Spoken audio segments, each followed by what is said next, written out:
modificar la estructura de la membrana de los hematíes, se puede finalmente inducir anemias hemolíticas. Anemias hemolíticas por fragmentación eritrocitaria, las microelectropáticas, la hemoglobinuria paroxística nocturna, y tienen pues también una serie de anemias hemolíticas, en este caso que puede ser provocado por agentes infecciosos, para un parásito como el paludismo, que también lo conocen ustedes, y así. Tienen anemias hemolíticas autoinmunes por anticuerpos calientes. Cuando hablamos de anemias hemolíticas autoinmunes por anticuerpos calientes, son aquellas anemias hemolíticas en las cuales el anticuerpo generalmente es una inmunoglobulina G. Es un anticuerpo que reacciona a 37 grados de temperatura y son las que tienen importancia desde el punto de vista clínico y son las más frecuentes, como lo vamos a ver más adelante. Estas anemias hemolíticas autoinmunes por anticuerpos calientes pueden ser de origen idiopático. Hay una serie de anemias que todavía no son conocidas en cuanto a su mecanismo, o pueden ser secundarios. Generalmente las anemias hemolíticas autoinmunes por anticuerpos calientes, las secundarias, lo van a ver ustedes con bastante frecuencia en pacientes con lupus. Y también lo van a ver en pacientes que son portadores de linfomas. Entre los linfomas que generan este tipo de problemas es el linfoma de Hodgkin. Paciente por encima de los 50 años con una anemia hemolítica de causa terminal, piensen primero en la enfermedad de Hodgkin o el linfoma de Hodgkin como posible agente inductor y desencadenante de las anemias hemolíticas inmunes. Son anemias hemolíticas en las cuales el anticuerpo reacciona contra todos los antígenos, fundamentalmente proteicos de la membrana de los hematíes. Pues imagínense ustedes en este caso, para buscar un glóbulo rojo, en el caso de la necesidad de una transfusión, va a ser bastante complicado, ¿no? También lo van a ver ustedes este tipo de problemas en las leucemias linfáticas crónicas y también en la colágenopatía como el lupus, la artritis reumatoidea, la enfermedad Mister colágeno, los más importantes. Pueden haber también anemias hemolíticas autoinmunes por anticuerpos fríos, y dentro de este grupo tienen ustedes al síndrome de rutinina frías y a la hemoglobinuria paroxística frío. Vamos a ver que en este tipo de anemias hemolíticas, sobre todo las rutininas frías, igual pueden ser origen todavía de algunos desconocidos, pero la mayoría son de origen secundario. Tienen ustedes a la neumonía por histoplasma, una mononucleosis infecciosa, infecciones virales, linfoma, mieloma múltiple, ¿no? Y entre las hemoglobinas paroxísticas frío tienen ustedes también algunas enfermedades crónicas como la sífilis, las infecciones virales, la hepatitis C, los más importantes. Entonces, si estamos hablando de anticuerpos que son dirigidos contra una estructura específica de la membrana, vamos a ver cuáles son los antígenos que están involucrados en cada una de estas anemias hemolíticas. En las anemias hemolíticas por anticuerpos fríos, en el caso del síndrome de rutininas frías, el anticuerpo desencadenante del problema es una IgM. En cambio, en el caso de la hemoglobinuria paroxística frío o a priori, el anticuerpo desencadenante es una IgG. Pero miren, mientras que este reacciona por debajo de 30 grados, este reacciona por debajo de 37 grados. Mientras que esta es una IgM, esta es una IgG. Entonces, van a ver ustedes en el diagnóstico diferencial la importancia que tiene para hacer la interpretación del test de Q por la presentación de los diferentes anticuerpos absorbidos en los hematíes. La siguiente. Tienen anemias hemolíticas autoinmunes atípicas con test de Q directo negativo o también las combinadas con anticuerpos calientes y fríos. Realmente es un complejo eso. Hay anemias hemolíticas por anticuerpos, habíamos dicho en este caso la enfermedad hemolítica de recién nacido y también las reacciones hemolíticas transfusionales que pueden ser inmediatas o tardías dependiendo del tipo de reacción que hay. Anemias hemolíticas inducidas por drogas, tipo de altos anticuerpos, por ejemplo el caso de las cefaloporinas, que cada vez estamos viendo con mayor frecuencia de anemias hemolíticas por medicamentos, en este caso por las cefaloporinas. Otra puede ser de tipo apteno por la absorción de las drogas, en este caso la penicilina puede absorberse a la glucoproteína de la membrana, o la penicilina formar un complejo con la proteína del plasma absorbente sobre el hematíe y de esa manera inducir la formación de anticuerpos. O también puede ser dependiente de la formación de complejos inmunes, en este caso medicamento, macroproteína plasmática, ¿no? Forman que el complejo inmune se absorbe sobre los hematíes, sobre la membrana de los hematíes, y de esa manera pues inducciona anemia hemolítica. O también simplemente por modificación de la membrana de los glóbulos rojos. Entonces, imagínense ustedes, cuando uno está frente a un paciente con una anemia hemolítica inmune, es sumamente difícil a veces llegar a hacer el diagnóstico, porque, bueno, por lo menos en el caso nuestro tenemos que buscar determinar la especificidad del anticuerpo, o sea, identificar al anticuerpo para buscar hematíes que no tengan el antígeno, ¿no? Lo cual se hace difícil.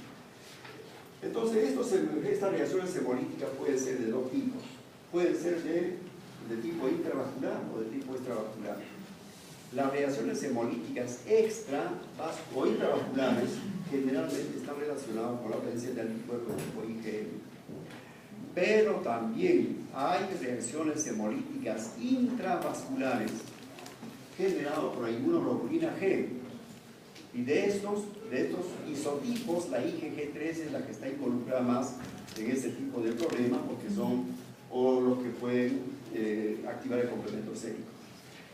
Entonces, hay algunos antígenos de la membrana de los glóbulos rojos que están relacionados con anemias hemolíticas intravasculares, siendo de tipo IgG, el sistema KID. El sistema KID, a pesar de que es un sistema en el cual hay poca cantidad de antígenos, pero no sabemos cómo están distribuidos, pero lo cierto es de que para que pueda estimular a una inmunoglobulina G a la activación del complemento sérico, se supone que tienen que estar las dos variables, las opciones abiertas o variables del anticuerpo a una distancia prudencial. Eso quiere decir que los antígenos tienen que estar a una distancia que puedan ser cubiertos por las porciones libres del anticuerpo. Solamente de esa manera puede activar el complemento. Pero en un glóbulo rojo, que es donde hay solamente 14.000 moléculas, entonces hay que pensar de que estos están agrupados en algunos sectores de la membrana del hematíe con capacidad como para poder estimular la activación del complemento sérico. La IgM, obviamente, no hay ningún problema pues, en ese sentido, porque la IgM, por la cantidad que tiene de porciones libres, son 10 en total, y con una distancia de 540 angstrom por molar, solo puede provocar la activación del complemento sérico. Las reacciones hemolíticas, en este caso extravasculares, generalmente son provocadas por la activación de la inmunoglobulina. Estas son las que provocan las reacciones hemolíticas extravasculares. Pero también no olvidemos de que en el organismo tenemos algunos macrófagos que tienen receptores para la IgG. Y hay también macrófagos que tienen receptores para el complemento sérico, sobre todo el TT. Los macrófagos que tienen receptores para la IgG son los macrófagos del vaso. En cambio, los macrófagos del hígado, o sea, las células de Kupffer, sí tienen receptores para el complemento sérico. Entonces, imagínense ustedes en una anemia hemolítica inmune en la cual haya activación del complemento, del anticuerpo y del complemento sérico, el cuadro clínico va a ser mucho más severo que si fuera solamente de tipo IgG o por complementos séricos, ¿no? Que lo vamos a ver. La siguiente. En las reacciones hemolíticas intravasculares, generalmente el anticuerpo, habíamos dicho, mediadores, la inmunoglobulina M. Esto lo van a ver con más frecuencia, pues, las reacciones hemolíticas intravasculares por incompatibilidad en el sistema BO, ¿no? Pero en este caso, la activación del complemento sérico, ¿qué es lo que va a provocar? En primer lugar, la formación o la activación en cascada del complemento sérico con la hemólisis efectiva. ¿Esto qué cosa va a generar? Una liberación de grandes cantidades de hemoglobina en el torrente sanguíneo con incremento de la hemoglobinemia. Pero como la hemoglobina también es una molécula más pequeña que la albúmina, sí pasa libremente o atraviesa libremente la membrana basal de los glomérulos. Entonces vamos a encontrar en la orina hemoglobinuria. Por otro lado, la hemoglobina libre se tiende a fijar a una de las proteínas que hay normalmente en el plasma, que es la aptoglobina. Entonces, en una reacción hemolítica intravascular, uno de los marcadores que nos va a permitir hacer el diagnóstico, ¿no?, de una anemia hemolítica inmune, porque puede ser también traumático, porque en la cirugía vascular pasa eso con mucha frecuencia.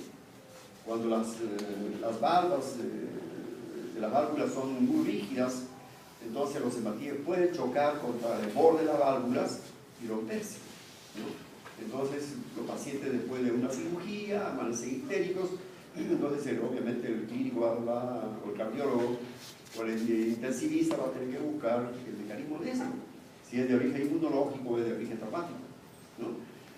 Bueno, entonces una de las formas de hacer el diagnóstico diferencial es justamente dosando aptoglobina, que en este caso tiene que estar disminuido, o simplemente, si la reacción hemolítica es severa, desaparece del plasma sanguíneo.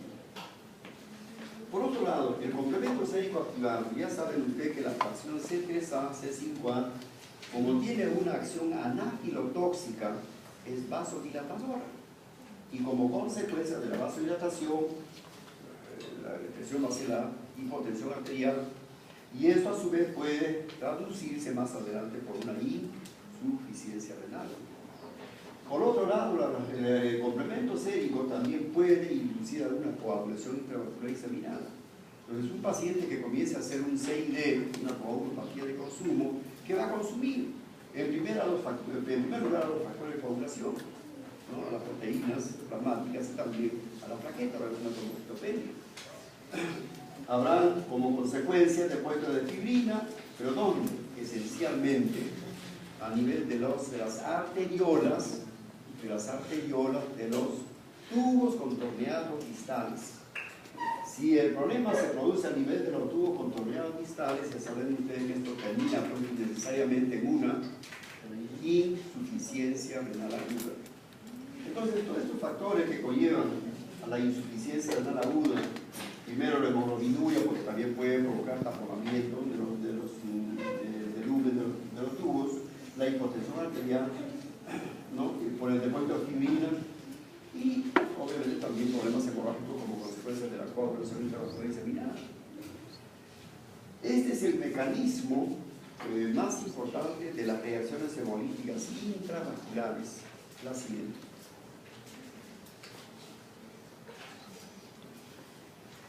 Entonces, si hablamos de las anemias hemolíticas autoinmunes, miren ustedes,